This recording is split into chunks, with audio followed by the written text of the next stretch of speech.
learn the difference between resolutions, like New Year's resolutions, and goals, and how to actually make either one work better.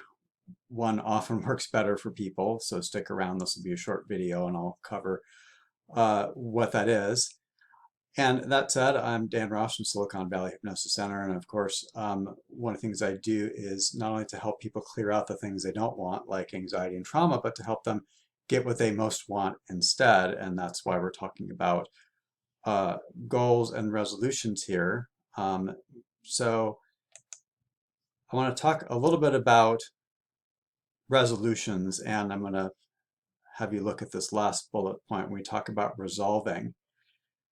And if you have ever heard of or been involved with some kind of company board or nonprofit board or something, if you ever read the language, it says, it is hereby resolved that such and such is going to happen, right? So the board of directors votes and then they resolve that it's going to happen.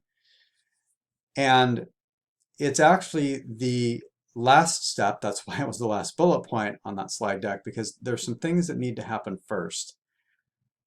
Because people think they're making a decision when they're making a resolution. They think they're committing, and they're really not. So um, if I turn your attention to this date here, January 17th, that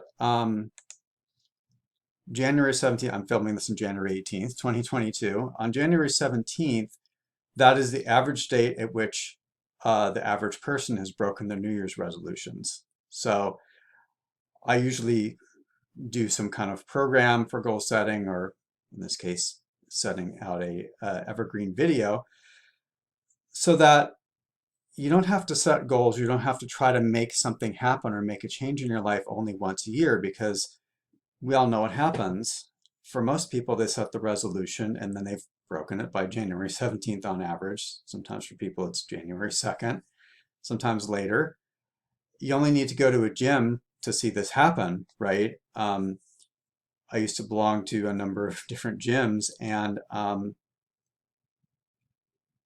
January 1st, if they were open, often January 2nd, there'd be a flood of people coming in who had decided, I'm using air quotes, that this was it. That we're finally going to lose the weight. They were finally going to get in shape. They were finally going to get that goal.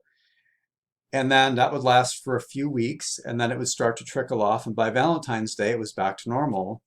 And then the rest of the year, I had, the gym with the rest of us regulars doing our thing in there until the next January 1st or January 2nd.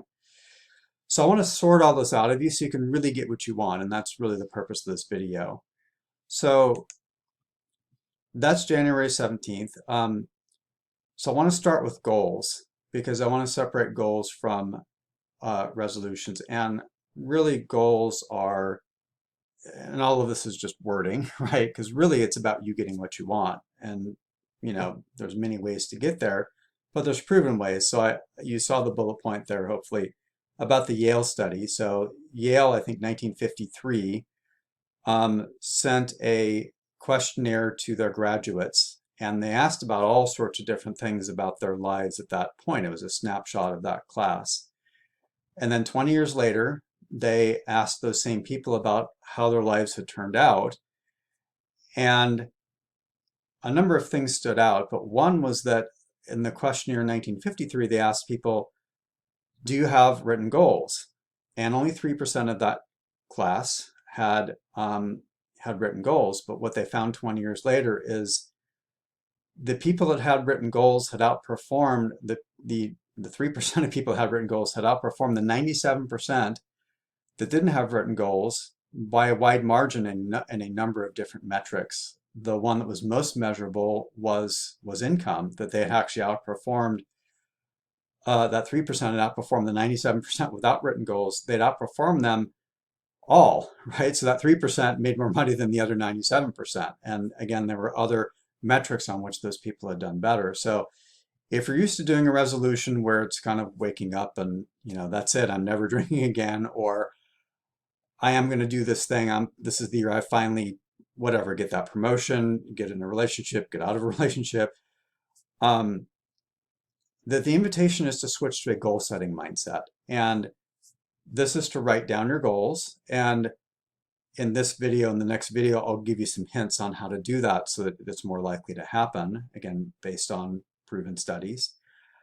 And then also to look at your goals every day, just as a reminder of something that will take you to where you want to go. There's a part of your brain called the reticular activating system. It's in your brainstem.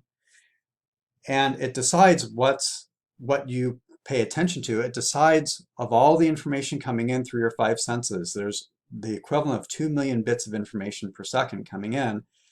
And so part of your brain has to decide what to pay attention to, otherwise you'd be totally overwhelmed. So this part of your brainstem, the reticular activating system, based on your goals, based on your values, based on your beliefs, based on your personal history, but based on certain things inside of your neurology, decides what's important and what isn't. One of my colleagues just sent out an email recently about something called the quarter game, which I thought was maybe about a drinking game, but it turned out it was about intention. And the email was long, I'll make it quick. Basically, it's you set your intention to find a quarter today. And this guy had not found very many quarters up until that time that he set his intention. So every day he set his intention to find a quarter, and he found a lot more quarters because his mind was paying attention to them more. He might have seen them in places where he wouldn't have seen them. It was just something that told his reticular activating system, hey, that's important. Now, of course, you in life probably want more than just to find quarters on the street or wherever you would find them. But the point is, he got more of what he wanted when he set his intention. When he had a goal, when he put his focus on it, it activated his reticular activating system to say this is important. And that's why when you set written goals and you connect with them every day, that you're more likely to get them. Sound good? So let's just talk about the process here and just some wording. And again, don't get stuck on the wording, but people talk about resolutions. We've already mentioned that that's kind of the last thing. So the last step. So set your goals and then decide. And decision is often a weak muscle within people. And what I mean by that is when you actually decide, I put the definition here, because decide means literally to cut off. Day, the first two letters come from cut, and side come from, first letters mean from, and side is the same, it's the same Latin root as like scissors, right? Or incisors, the teeth that cut. So it means to cut off from any other possibility. Once you've decided, it's like when Napoleon said, you know, we're taking the island because I've just burned the boats, right? So you decide, then you resolve, then you commit. So I talked earlier about the board meetings, right? Where you say we've resolved. So the goal has been set, you've decided, then it's resolved, now you're committed, right? So think of it in this order, and it doesn't need to be complicated. It's just that we want to build that goal setting set of muscles. I'm doing a curl here, right?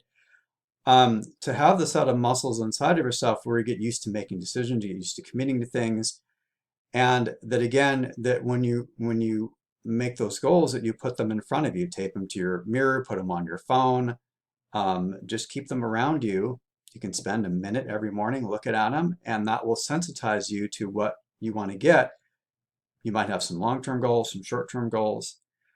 So I wanted to make that distinction just because I would like for January 17th, at least for you watching this, to come and go and you're still committed.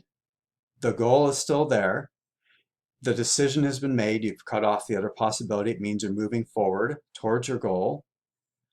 You've resolved, and it's a true resolution that it's done. It's almost like it's happened, at least when you do visualizations, it's happened in your mind. And therefore, you're moving forward towards it. And that when next January 1st comes along, depending on the length of your goal, you have it, or at least you have progress towards it. Sound good? So in the next video, I'm going to talk more about just some specifics on how you can set goals that'll make you more likely to get them. So watch for that in the next video. I'm Dan Ross from Silicon Valley Hypnosis Center, and I'll see you on that next video.